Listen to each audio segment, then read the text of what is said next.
de la République ouvre un nouveau chantier à Conakry. Professeur Alpha Condé a procédé à la pose de la première pierre d'un complexe hôtelier de 4 étoiles.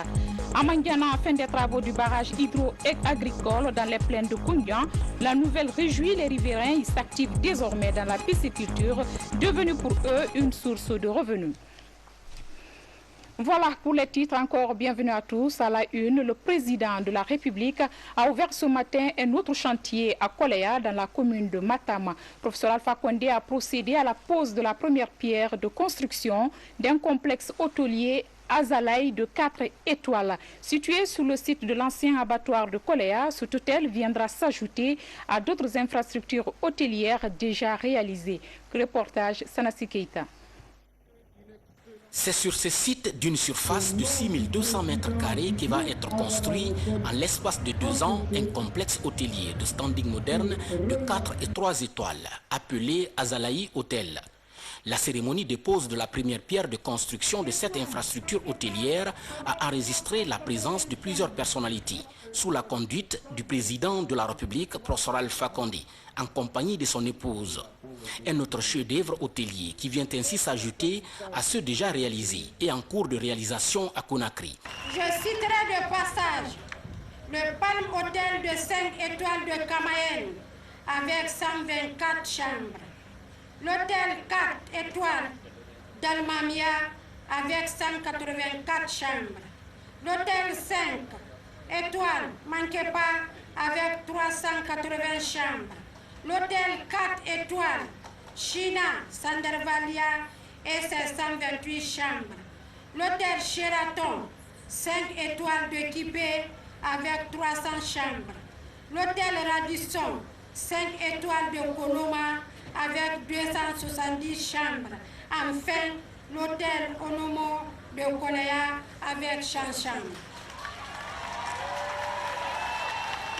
Les responsables du groupe Azalaï Hôtel ont promis de tout mettre en œuvre pour mériter de la confiance placée en eux en vue de construire dans les plus brefs délais ces 2 hôtels de 4 et 3 étoiles ici au quartier Koléa, sur le site de l'ancien abattoir. Le projet qui nous réunit aujourd'hui consiste à bâtir un complexe hôtelier composé d'un premier hôtel de 160 chambres, 4 étoiles de standing international, d'un second hôtel de 120 chambres de 3 étoiles, attenant à un centre de congrès.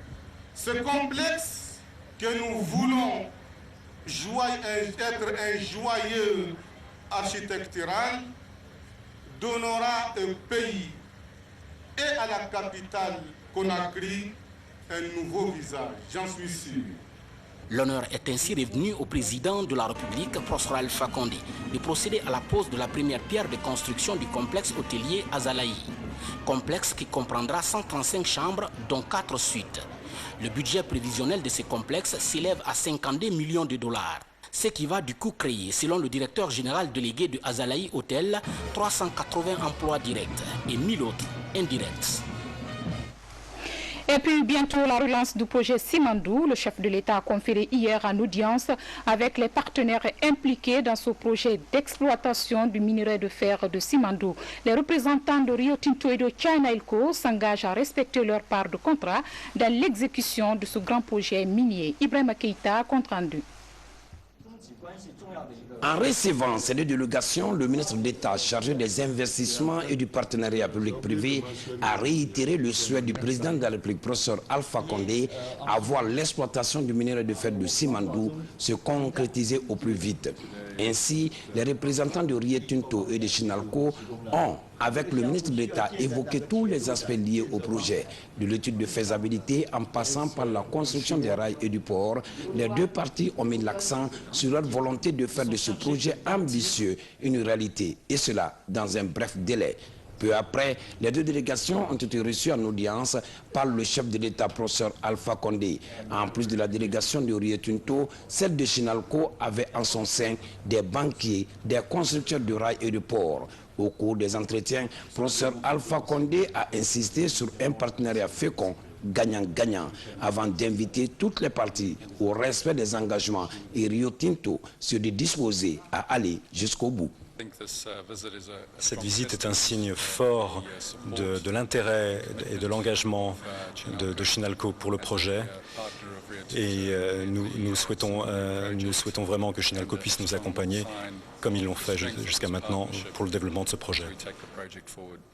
Du côté de Chinalco, l'engagement est total pour faire de ce projet ambitieux une réalité, et cela au profit des différents partenaires.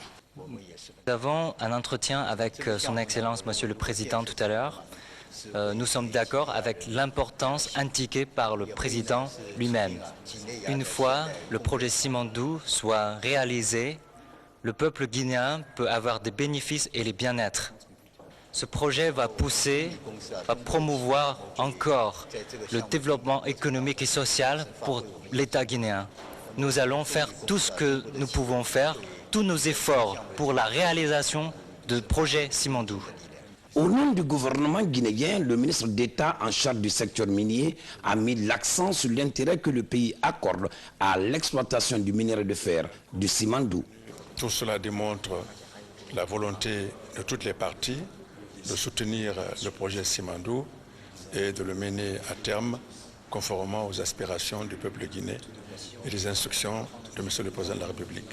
Je rappelle que depuis le mois de juin, nous avons entrepris de réévaluer le projet Simandou pour comprendre les difficultés du projet, les contraintes et nous mettre d'accord sur un nouveau calendrier qui permette de développer le projet dans des conditions sûres et certaines. Et le président donc a réitéré l'obligation de toutes les parties de respecter leurs engagements pour que le calendrier de réalisation du projet soit respecté. Dans cette démarche, et comme le souhaitent les différentes parties, le projet d'exploitation du minerai de fer du Simandou n'est plus qu'une question de temps. À présent, ce communiqué, le président du tribunal militaire permanent de Conakry a le regret de porter à la connaissance de ses invités de marque que l'ouverture solennelle de son audience initialement prévue le jeudi 17 septembre 2015 est reportée sine die pour raison de procédure. Conakry, 16 septembre 2015, et Elhadji Sékou Keïta, président du tribunal militaire. À propos, nous allons recevoir sur ce plateau M. Ibrahima Béavogui. Il est conseiller chargé des communications judiciaires. Bonsoir M. Béavogui. Bonsoir madame.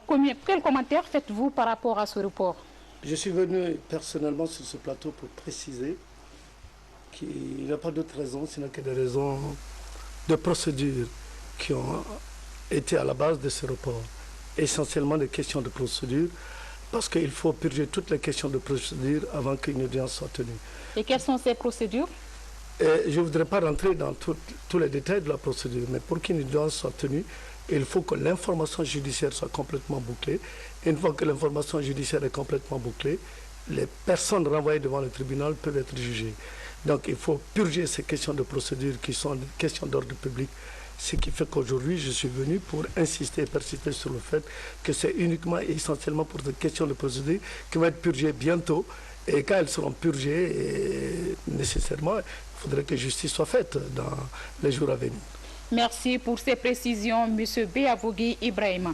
Direction Mandiana, plus précisément dans les plaines de Koundian, avec la fin des travaux du barrage hydro-agricole sur le fleuve Fié. Plus de 1000 hectares vont être aménagés pour améliorer les conditions de travail des paysans. Le barrage est déjà opérationnel et les riverains font de la pisciculture, devenue aujourd'hui leur source de revenus. Suivant la visite de la ministre de l'Agriculture dans la zone avec Youn Satawel Kamara. Superficie de la plaine agricole de Koundian de la préfecture de Mandiana est estimée à 18 000 hectares. Depuis l'année dernière, 1000 hectares sont en train d'être aménagés en vue de cultiver plusieurs variétés de riz. Déjà, les travaux du barrage devant arroser la plaine sont achevés. Ici, tout un dispositif sécuritaire est mis en place pour une parfaite maîtrise. Koundian est fait à 50%. On n'a pas parlé encore de l'aménagement intérieur. Quand on va finir l'aménagement intérieur, on va mettre les blocs, les casiers. Vous allez voir ce que c'est Koundian. C'est une merveille.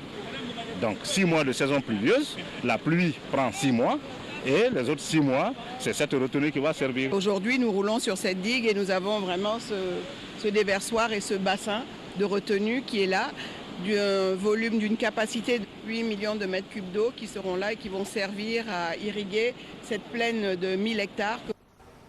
En plus des activités agricoles à Koungna, la pisciculture sera aussi pratiquée.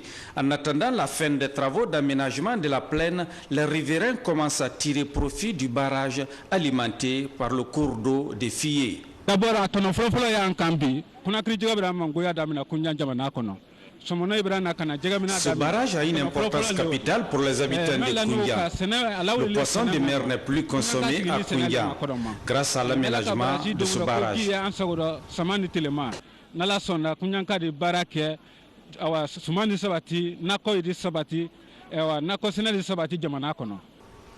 L'aménagement de la plaine agricole de Koungna est devenu une réalité grâce à la volonté politique des autorités du pays dont l'objectif vise à assurer l'autosuffisance alimentaire et mettre fin à l'importation. À quelques jours de l'inauguration du barrage hydroélectrique de Kaleta, le gouvernement s'active efficacement pour la réussite de l'événement. Ce matin, le Premier ministre a conféré avec les acteurs impliqués dans cette opération. Au cœur de la rencontre, l'assainissement de la ville de Conakry. Hadi Kamara, bureau de presse de la primature. Le 28 septembre, c'est l'inauguration officielle du barrage hydroélectrique de Kaleta et le 2 octobre, c'est la fête anniversaire de l'indépendance de notre pays. Des événements qui vont mobiliser des chefs d'État et de gouvernement. C'est pourquoi, ce matin, le Premier ministre chef du gouvernement a tenu à rencontrer tous les acteurs impliqués dans le processus d'assainissement physique de la ville de Conakry. Une manière d'en appeler au sens de civisme et de responsabilité des uns et des autres en vue de débarrasser notre ville d'état d'immondice. Beaucoup d'efforts ont été fournis, beaucoup d'argent a été mis sur l'assainissement de la ville de Conakry. Mais certainement, il y a beaucoup de choses à faire. Il y a une question de méthode, il y a une question de responsabilité, parce que c'est devenu un problème de société. Puisque tout le monde intervient pour salir la ville, dégrader la route, il faut que tout le monde se lève. Alors, c'est ce que nous avons voulu examiner aujourd'hui. Mais d'ici là, dans l'urgence, ce qui nous concerne, c'est travailler ensemble pour que d'ici le 28 septembre, la ville de Conakry, je ne dis pas retrouve ses lustres d'antan, mais soit vraiment une ville propre. Une ville propre qui fait la fierté des citoyens et des Guinéens tout court. Pour finir, le Premier ministre Fofana a lancé un appel à tous les acteurs, surtout les élus locaux, à faire preuve de responsabilité et de dévouement dans le cadre de la gestion des ordures à Conakry. Les opérations d'assainissement vont démarrer samedi 19 septembre ici à Conakry. Au cours de cette rencontre, le Premier ministre s'est aussi exprimé sur l'état de certaines routes du pays. Mohamed Saïd Fofana a souligné la responsabilité collective dans l'entretien du réseau routier. Il est au micro de l'équipe de presse de la primature. Chacun de nous est responsable de ce qui s'y passe, surtout dans les agglomérations et dans les centres urbains comme Conakry. Les routes d'abord sont vieilles de plusieurs générations. On aurait dû les moderniser. Deuxièmement, nous-mêmes, nous agressons la route. Chacun y creuse comme il veut. Nous étons des ordures et nous-mêmes, nous contribuons à la dégradation de la voirie. Et tout qu'on fait, c'est des routes qui ne sont plus adaptées aux cités modernes. Mais ce n'est pas Conakry seulement qui connaît ce genre de situation. Les anciennes métropoles, les anciennes capitales, allez voir. Les gouvernements font des choix, souvent de délocaliser les capitales ailleurs, parce que c'est très difficile de faire les voiries dans les circonstances que nous connaissons. Les gens construisent des bâtiments sur l'emprise même de la voie, il faut raser tout ça. Ce n'est pas une œuvre assez facile. La pluviométrie à Conakry est très forte. Donc si vous mettez bout en bout l'occupation anarchique, notre action nous-mêmes, que ce soit les services de l'État qui creusent, soit pour faire passer des tuyaux, des fils, et tout le monde, tous ceux qui creusent, le fait de jeter même les ordures dans les caniveaux, et il faut le reconnaître aussi, une certaine incompétence des sociétés qui opèrent sur la voirie, parce que vraiment, ça aussi, il y a des problèmes. Donc, si vous mettez bout en bout tout cela, il s'agit donc d'un véritable problème qui concerne tout le monde. Et puis le ministre de la Ville et de l'Aménagement du Territoire informe que le titre foncier numéro 20-584-2015 TF du 19 mai 2015 portant sur le terrain formant les parcelles numéro 8, 9, 10, 11, 12, 13 et 14 du lot 1 du domaine public maritime de Kamayen, commune de Dixine, Conakry, établi au nom de M. Aboubakar Sidik Mara, commerçant demeurant au quartier Bellevue Marché, commune de Dixine, Conakry, est muté dans le portefeuille de l'État guinéen.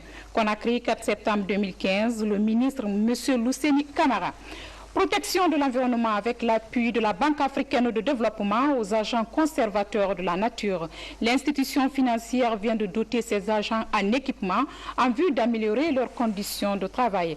Les services de concentré du département de l'environnement ont également bénéficié des groupes électrogènes. Plus d'informations avec Mohamed Alpha Baldi. Après sa tournée diagnostique dans l'arrière-pays, la ministre de l'Environnement s'active pour une amélioration des conditions de travail des services déconcentrés de son département. À travers le Fonds africain de développement, une quarantaine de groupes électrogènes est offert aux structures déconcentrées du département. Au même moment, 800 uniformes entièrement financés par le budget national de développement sont remis aux responsables des gardes forestiers. Vraiment, c'est très réconfortant pour nous ce matin, le fait de recevoir ces groupes électrogènes qui vont alimenter les ordinateurs qu'on a délivrés en 2013 et ces uniformes qui rendent encore 10 fois plus opérationnels ces gardes forestiers. Parce que depuis notre sortie, on n'a bénéficié qu'une seule dotation de complète depuis 2 ans. Donc ce qui est passé ce matin, vraiment moi, ça me réconforte à plus d'un titre. Son Excellence, Monsieur le Président de la République, fait attention à ce corps, car il a dit que ce corps est venu pour renforcer le ministère de l'Environnement, des Eaux et Forêts dans sa mission de conservation des ressources naturelles renouvelables. Ce que son Excellence, Monsieur le Président de la République a dit, il est en train de suivre ça. Il est en train de rendre opérationnel ce corps. C'est le lieu de le remercier pour tout ce qu'il est en train de faire dans le cadre de la protection de l'environnement dans notre pays. À l'heure des enjeux climatiques mondiaux, la Guinée compte renforcer les capacités opérationnelles de ses éco-gardes en vue de mieux lutter contre des pratiques favorisant le changement climatique, comme la déforestation. Également dans l'actualité, la formation de 100 agents des unités de protection civile à l'École nationale de police dans la préfecture de Bofa. C'est au compte de la gestion positive des épidémies en Guinée. L'action a été rendue possible grâce à la collaboration du ministère de l'Intérieur et la coopération française. Morikaba, explication. Comment gérer efficacement les épidémies en Guinée? Pour répondre à cette question, le ministère de l'Intérieur vient d'outiller en technique de gestion des épidémies 100 agents des unités de protection civile. La formation d'une semaine est assurée par des experts de la protection civile française. C'est la fin d'une formation qui a consisté à former 100 cadres et agents des unités de protection civile à aller chercher en toute sécurité des personnes souffrant de maladies contagieuses. Aujourd'hui, c'est Ebola, mais peut-être que demain, ce sera d'autres maladies. Donc il faut former des gens qui sont capables d'aller chercher des malades sans se contaminer et sans contaminer les autres, pour être efficace si une autre épidémie, de quelque nature que ce soit, devait survenir en Guinée. Nous sommes convaincus que ces séances de formation nous seront utiles et profitables et que nous serons résolument déterminés à mettre en pratique cette formation au profit de nos laborieuses population. Vous serez déployés dans les 8 régions de la Guinée. C'est pour gérer les malades soupçonnés, contagieux. Donc, avant de venir au secours des malades, vous-même, vous devrez être protégés. C'est à ce titre que vous avez reçu cette formation. Donc, le peuple compte sur vous. Ces simulations rassurent sur la maîtrise de la gestion des épidémies par les unités de protection civile. Ebola a fait des ravages dans le corps médical en raison de la méconnaissance du virus.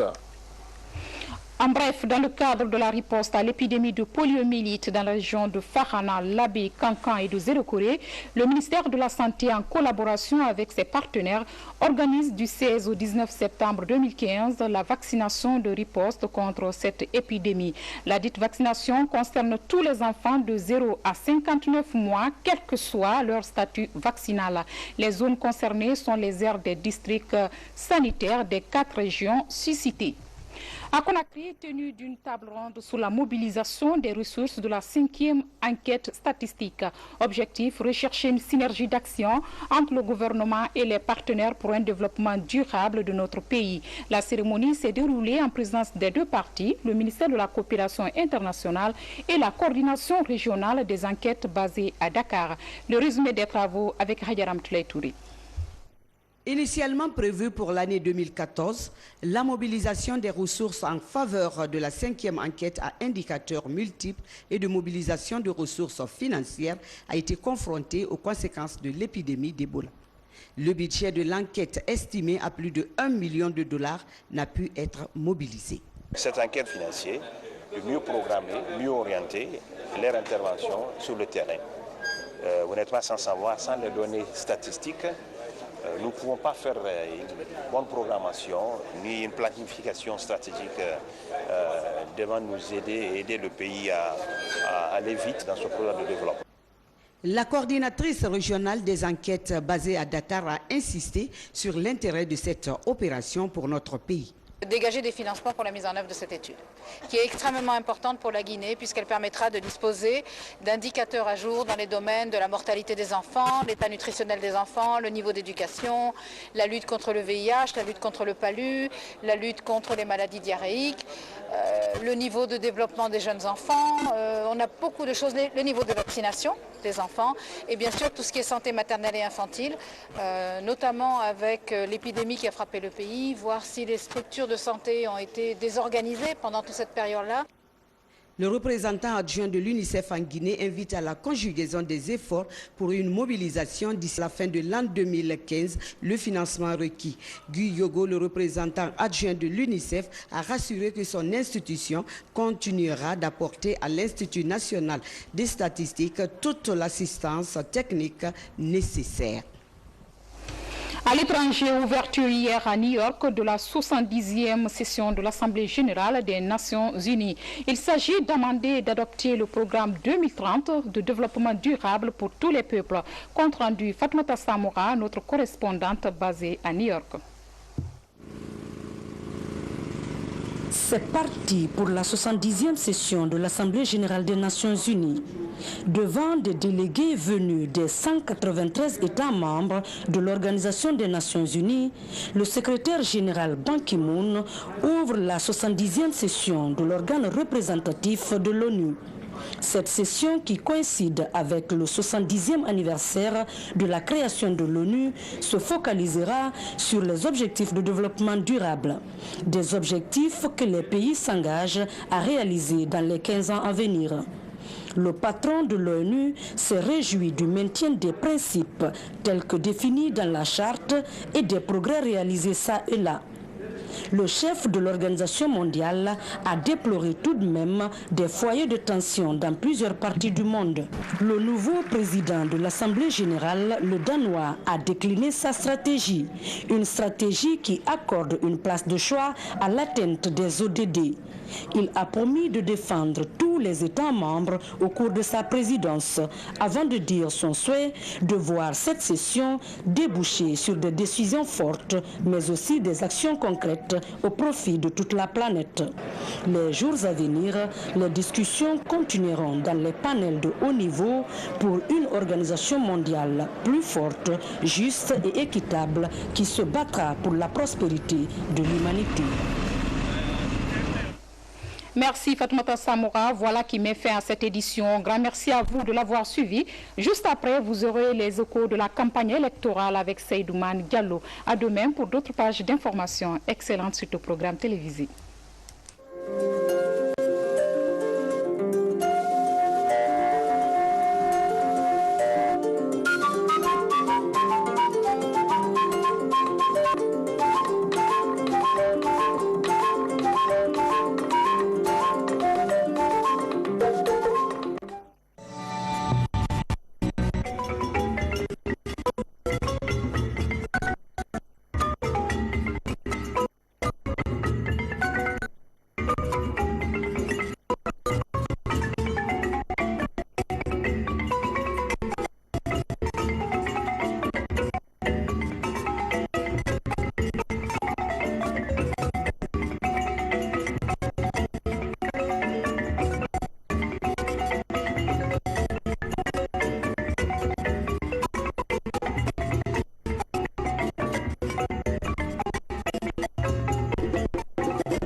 Après le grand succès de la précédente journée, venez encourager vos champions ce jeudi 17 septembre 2015 à partir de au Palais du Peuple. En effet, il ne reste plus que 9 candidats en piste pour une qualification finale. Tous les matis camarades de Fernandez, de Nongo, Marie de la farandole, Aïdara, Ansar, Fatoumata, Nathalie Wada de Saint-Joseph-Taporo, Fatoumata Bintabari de Christian Ouaria et Mabiti Ayoula de Saint-Jean-Baptiste de Tarzan. Pour commencer entre Fatoumata Kamisoko, Yabate, Petit Kamou, et Soumaï qui va aller à la finale. Pour savoir, chers enfants, soyez nombreux au Palais du Peuple ce dimanche à le suivi et de gagner de nombreux cadeaux. Et pas aussi.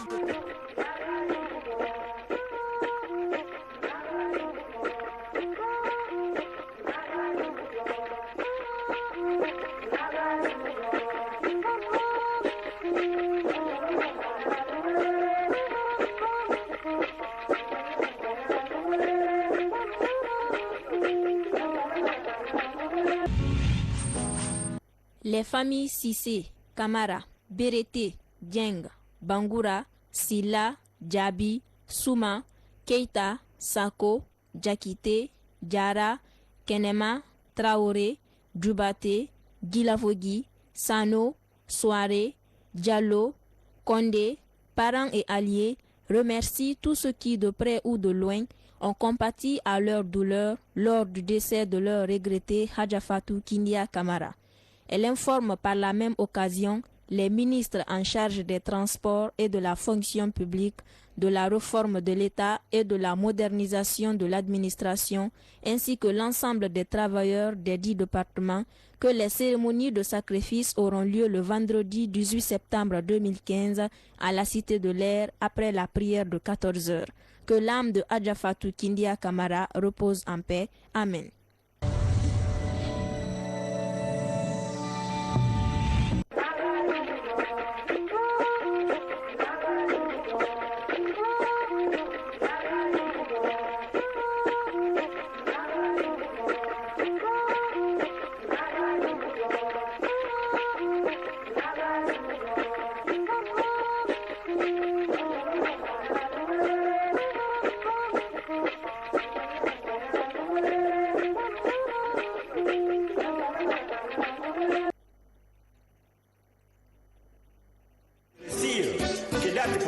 La felicidad llegará, eso es cierto. No, vámonos todos. Por favor, amigo, entiéndeme. Bueno, amigo, te entiendo. Ya me quedaré, eso es cierto, amigo. La felicidad está llegando. Malaguinera fama, arafama, la guinea, como ya masama de cesera.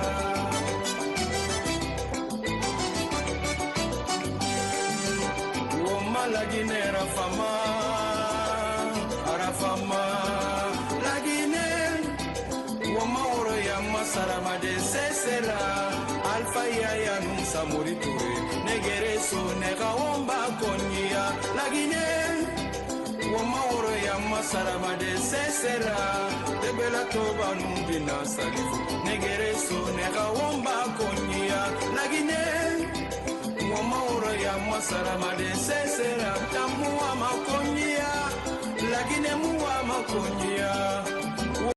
A une importance capitale pour les habitants de Koundia. Le poisson de mer n'est plus consommé à Koundia grâce à l'aménagement de ce barrage.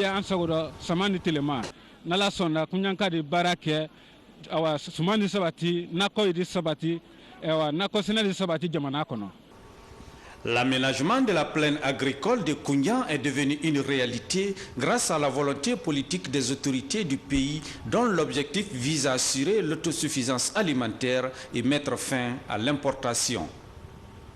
À quelques jours de l'inauguration du barrage hydroélectrique de Caleta, le gouvernement s'active efficacement pour la réussite de l'événement. Ce matin, le Premier ministre a conféré avec les acteurs impliqués dans cette opération. Au cœur de la rencontre, l'assainissement de la ville de Conakry. Hadi Kamara, bureau de presse de la primature.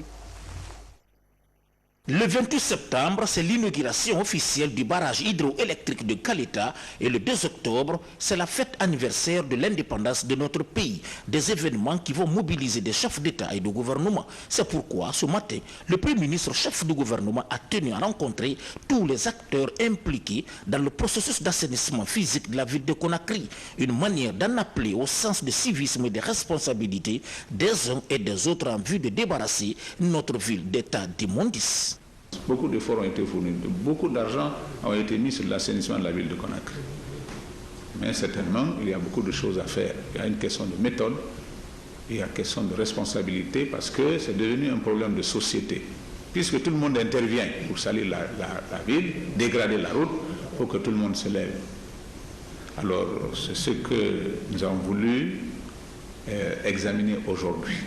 Mais d'ici là, dans l'urgence, ce qui nous concerne, c'est travailler ensemble pour que d'ici le 28 septembre, la ville de Conakry, je ne dis pas retrouve ses lustres d'antan, mais soit vraiment une ville propre.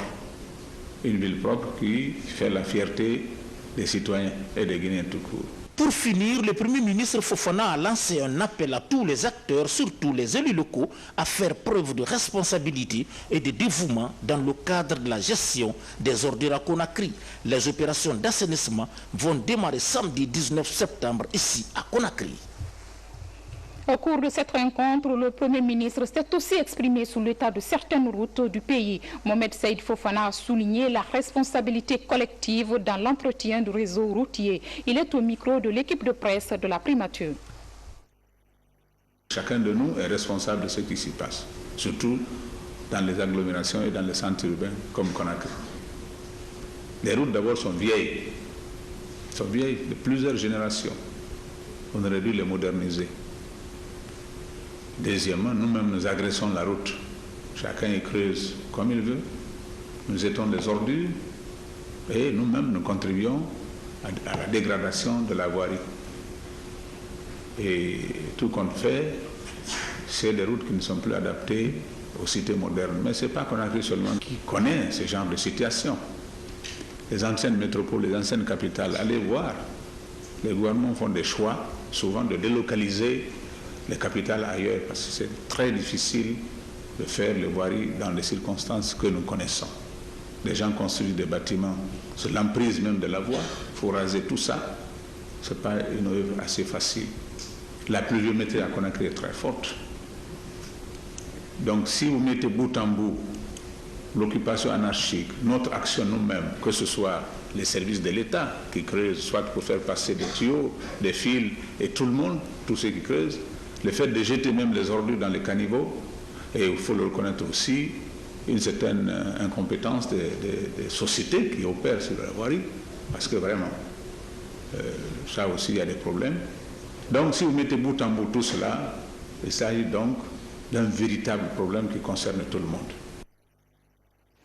Et puis le ministre de la Ville et de l'Aménagement du Territoire informe que le titre foncier numéro 20-584-2015 TF du 19 mai 2015 portant sur le terrain formant les parcelles numéro 8, 9, 10, 11, 12, 13 et 14 du lot 1 du domaine public maritime de Kamayen, commune de Dixine, Conakry, établi au nom de M. Aboubakar Sidik Mara, commerçant demeurant au quartier Bellevue Marché, commune de Dixine, Conakry, est muté dans le portefeuille de l'État guinéen. Conakry, 4 septembre 2015, le ministre M. Lousseni Camara. Protection de l'environnement avec l'appui de la Banque africaine de développement aux agents conservateurs de la nature. L'institution financière vient de doter ses agents en équipement en vue d'améliorer leurs conditions de travail. Ils puissent nous accompagner comme ils l'ont fait jusqu'à maintenant pour le développement de ce projet. Du côté de Sinalco, l'engagement est total pour faire de ce projet ambitieux une réalité, et cela au profit des différents partenaires. Nous avons un entretien avec son Excellence, Monsieur le Président, tout à l'heure. Nous sommes d'accord avec l'importance indiquée par le Président lui-même. Une fois le projet Simandou soit réalisé, le peuple guinéen peut avoir des bénéfices et les bien-être. Ce projet va promouvoir encore le développement économique et social pour l'État guinéen. Nous allons faire tout ce que nous pouvons faire, tous nos efforts pour la réalisation du projet Simandou. Au nom du gouvernement guinéen, le ministre d'État en charge du secteur minier a mis l'accent sur l'intérêt que le pays accorde à l'exploitation du minerai de fer du Simandou. Tout cela démontre la volonté de toutes les parties de soutenir le projet Simandou et de le mener à terme conformément aux aspirations du peuple guinéen et les instructions de M. le Président de la République. Je rappelle que depuis le mois de juin, nous avons entrepris de réévaluer le projet Simandou pour comprendre les difficultés du projet, les contraintes et nous mettre d'accord sur un nouveau calendrier qui permette de développer le projet dans des conditions sûres et certaines. Et le président donc a réitéré l'obligation de toutes les parties de respecter leurs engagements pour que le calendrier de réalisation du projet soit respecté. Dans cette démarche, et comme le souhaitent les différentes parties, le projet d'exploitation du minerai de fer du Simandou n'est plus qu'une question de temps. À présent, ce communiqué, le président du tribunal militaire permanent de Conakry a le regret de porter à la connaissance de ses invités de marque que l'ouverture solennelle de son audience initialement prévue le jeudi 17 septembre 2015 est reportée sine die pour raison de procédure. Conakry, 16 septembre 2015, Elhadji Sékou Keïta, président du tribunal militaire. À propos, nous allons recevoir sur ce plateau M. Ibrahima Béavogui. Il est conseiller chargé des communications judiciaires. Bonsoir M. Béavogui. Bonsoir madame. Quel commentaire faites-vous par rapport à ce report? Je suis venu personnellement sur ce plateau pour préciser qu'il n'y a pas d'autre raison, sinon que des raisons de procédure qui ont été à la base de ce report. Essentiellement des questions de procédure, parce qu'il faut purger toutes les questions de procédure avant qu'une audience soit tenue. Et quelles sont ces procédures? Je ne voudrais pas rentrer dans tous les détails de la procédure, mais pour qu'une audience soit tenue, il faut que l'information judiciaire soit complètement bouclée. Et une fois que l'information judiciaire est complètement bouclée, les personnes renvoyées devant le tribunal peuvent être jugées. Donc il faut purger ces questions de procédure qui sont des questions d'ordre public. Ce qui fait qu'aujourd'hui, je suis venu pour insister et persister sur le fait que c'est uniquement et essentiellement pour des questions de procédure qui vont être purgées bientôt.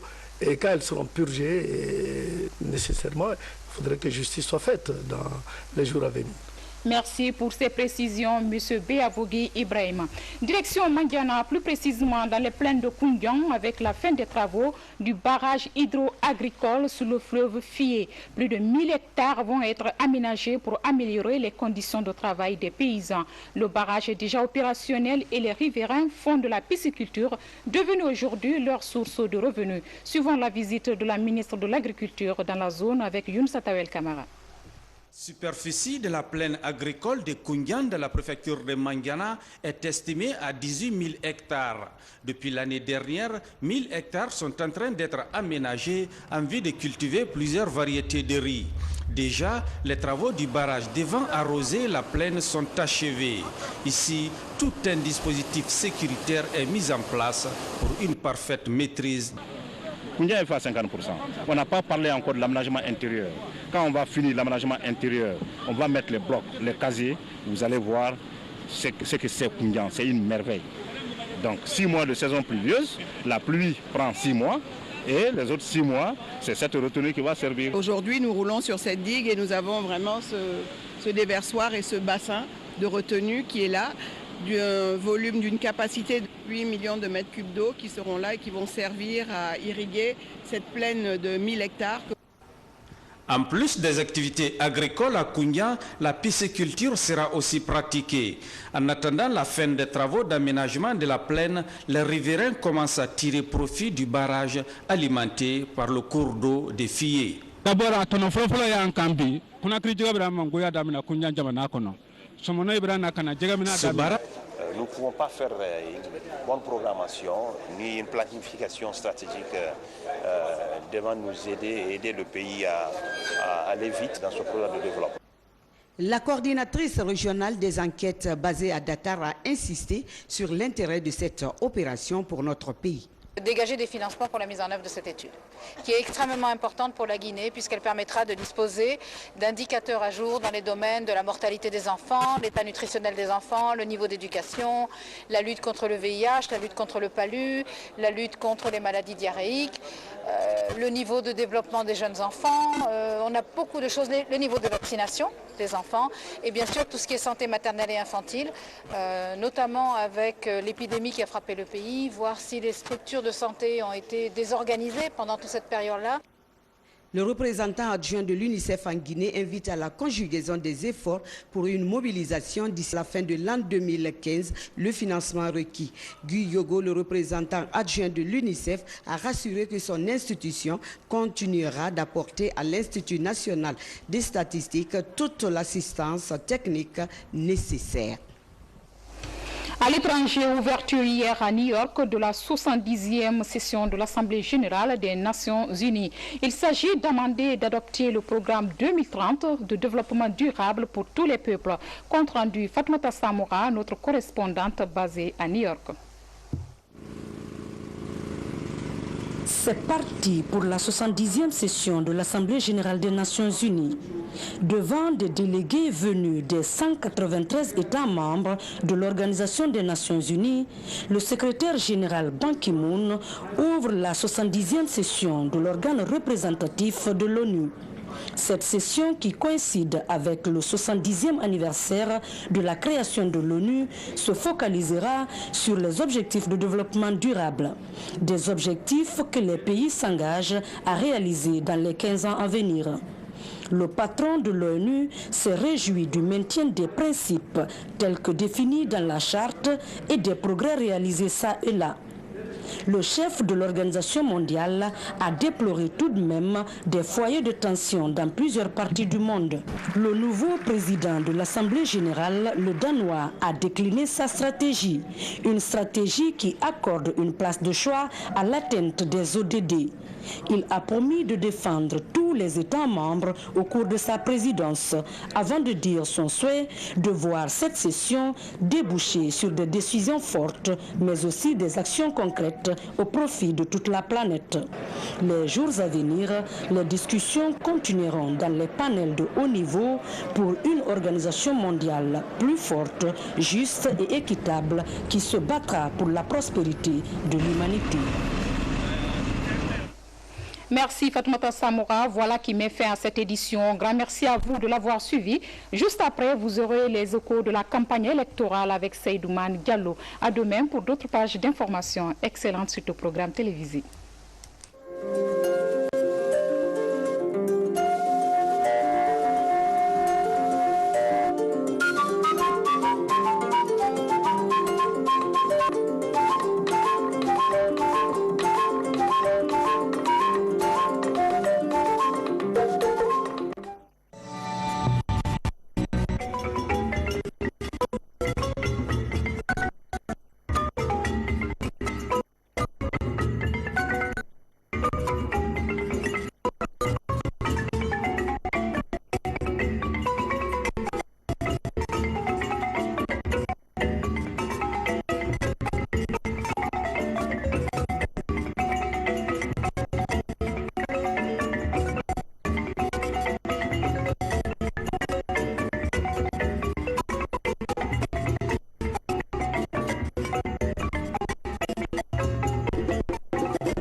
Après le grand succès de la précédente journée, venez encourager vos champions ce jeudi 17 septembre 2015 à partir de 1h au Palais du Peuple. En effet, il ne reste plus que 9 candidats en piste pour une qualification finale. Il s'agit de tous les Matou camarades de Jeanne Fernandez de Nongo, Marie de la farandole, Sarr, Fatoumata Nathalie Wada de Saint-Joseph-Taporo, Fatoumata Bintabari de Krita, Ria et Mabiti. Les services de concentré du département de l'environnement ont également bénéficié des groupes électrogènes. Plus d'informations avec Mohamed Alpha Baldi. Après sa tournée diagnostique dans l'arrière-pays, la ministre de l'Environnement s'active pour une amélioration des conditions de travail des services déconcentrés de son département. À travers le Fonds africain de développement, une quarantaine de groupes électrogènes est offert aux structures déconcentrées du département. Au même moment, 800 uniformes entièrement financés par le budget national de développement sont remis aux responsables des gardes forestiers. Vraiment, c'est très réconfortant pour nous ce matin, le fait de recevoir ces groupes électrogènes qui vont alimenter les ordinateurs qu'on a délivrés en 2013 et ces uniformes qui rendent encore 10 fois plus opérationnels ces gardes forestiers. Parce que depuis notre sortie, on n'a bénéficié qu'une seule dotation de complète depuis 2 ans. Donc ce qui est passé ce matin, vraiment moi, ça me réconforte à plus d'un titre. Son Excellence, Monsieur le Président de la République, fait attention à ce corps, car il a dit que ce corps est venu pour renforcer le ministère de l'Environnement, des Eaux et Forêts dans sa mission de conservation des ressources naturelles renouvelables. Ce que son Excellence, Monsieur le Président de la République a dit, il est en train de suivre ça. Il est en train de rendre opérationnel ce corps. C'est le lieu de le remercier pour tout ce qu'il est en train de faire dans le cadre de la protection de l'environnement dans notre pays. À l'heure des enjeux climatiques mondiaux, la Guinée compte renforcer les capacités opérationnelles de ses éco-gardes en vue de mieux lutter contre des pratiques favorisant le changement climatique, comme la déforestation. Également dans l'actualité, la formation de 100 agents des unités de protection civile à l'École nationale de police dans la préfecture de Bofa. C'est au compte de la gestion positive des épidémies en Guinée. L'action a été rendue possible grâce à la collaboration du ministère de l'Intérieur et la coopération française. Morikaba, explication. Comment gérer efficacement les épidémies en Guinée? Pour répondre à cette question, le ministère de l'Intérieur vient d'outiller en technique de gestion des épidémies 100 agents des unités de protection civile. La formation d'une semaine est assurée par des experts de la protection civile française. C'est la fin d'une formation qui a consisté à former 100 cadres et agents des unités de protection civile à aller chercher en toute sécurité des personnes souffrant de maladies contagieuses. Aujourd'hui, c'est Ebola, mais peut-être que demain, ce sera d'autres maladies. Donc il faut former des gens qui sont capables d'aller chercher des malades sans se contaminer et sans contaminer les autres, pour être efficace si une autre épidémie, de quelque nature que ce soit, devait survenir en Guinée. Nous sommes convaincus que ces séances de formation nous seront utiles et profitables et que nous serons résolument déterminés à mettre en pratique cette formation au profit de nos laborieuses population. Vous serez déployés dans les 8 régions de la Guinée. C'est pour gérer les malades soupçonnés, contagieux. Donc, avant de venir au secours des malades, vous-même, vous devrez être protégés. C'est à ce titre que vous avez reçu cette formation. Donc, le peuple compte sur vous. Ces simulations rassurent sur la maîtrise de la gestion des épidémies par les unités de protection civile. Ebola a fait des ravages dans le corps médical en raison de la méconnaissance du virus. En bref, dans le cadre de la riposte à l'épidémie de poliomyélite dans la région de Farhana, Labé, Kankan et de Zérokoré, le ministère de la Santé, en collaboration avec ses partenaires, organise du 16 au 19 septembre 2015 la vaccination de riposte contre cette épidémie. La dite vaccination concerne tous les enfants de 0 à 59 mois, quel que soit leur statut vaccinal. Les zones concernées sont les aires des districts sanitaires des 4 régions suscitées. À Conakry, tenue d'une table ronde sur la mobilisation des ressources de la 5e enquête statistique. Objectif, rechercher une synergie d'action entre le gouvernement et les partenaires pour un développement durable de notre pays. La cérémonie s'est déroulée en présence des 2 parties, le ministère de la Coopération internationale et la coordination régionale des enquêtes basée à Dakar. Le résumé des travaux avec Hayaram Touré. Initialement prévue pour l'année 2014, la mobilisation des ressources en faveur de la 5e enquête à indicateurs multiples et de mobilisation de ressources financières a été confrontée aux conséquences de l'épidémie d'Ebola. Le budget de l'enquête, estimé à plus de 1 million de dollars, n'a pu être mobilisé. Cette enquête financière est mieux programmer, mieux orienter leur intervention sur le terrain. Honnêtement, sans savoir, sans les données statistiques, de la République ouvre un nouveau chantier à Conakry. Professeur Alpha Condé a procédé à la pose de la première pierre d'un complexe hôtelier de 4 étoiles. À Mandiana, à fin des travaux du barrage hydro-agricole dans les plaines de Koundian, la nouvelle réjouit les riverains. Ils s'activent désormais dans la pisciculture, devenue pour eux une source de revenus. Voilà pour les titres. Encore bienvenue à tous. À la une, le président de la République a ouvert ce matin un autre chantier à Koleya dans la commune de Matama. Professeur Alpha Condé a procédé à la pose de la première pierre de construction d'un complexe hôtelier Azalaï de 4 étoiles. Situé sur le site de l'ancien abattoir de Koleya, cet hôtel viendra s'ajouter à d'autres infrastructures hôtelières déjà réalisées. Reportage Sanassi Keita. C'est sur ce site d'une surface de 6200 m² qui va être construit en l'espace de 2 ans un complexe hôtelier de standing moderne de 4 et 3 étoiles, appelé Azalaï Hotel. La cérémonie de pose de la première pierre de construction de cette infrastructure hôtelière a enregistré la présence de plusieurs personnalités, sous la conduite du président de la République, professeur Alpha Condé, en compagnie de son épouse. Un autre chef-d'œuvre hôtelier qui vient ainsi s'ajouter à ceux déjà réalisés et en cours de réalisation à Conakry. Je citerai de passage le Palm Hotel de 5 étoiles de Kamayen avec 124 chambres. L'hôtel 4 étoiles d'Almamia avec 184 chambres. L'hôtel 5 étoiles Mankepa avec 380 chambres. L'hôtel 4 étoiles China Sandervalia et ses 128 chambres. L'hôtel Sheraton 5 étoiles de Kipé avec 300 chambres. L'hôtel Radisson 5 étoiles de Koloma avec 270 chambres. Enfin, l'hôtel Onomo de Koleya avec 100 chambres. Les responsables du groupe Azalaï Hotel ont promis de tout mettre en œuvre pour mériter de la confiance placée en eux en vue de construire dans les plus brefs délais ces 2 hôtels de 4 et 3 étoiles ici au quartier Koleya, sur le site de l'ancien abattoir.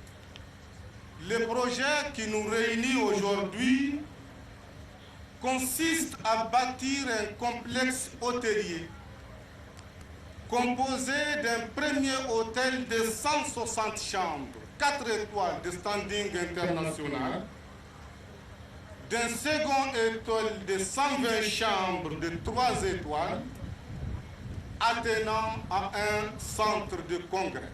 Ce complexe que nous voulons être un joyeux architectural donnera au pays et à la capitale Conakry un nouveau visage, j'en suis sûr.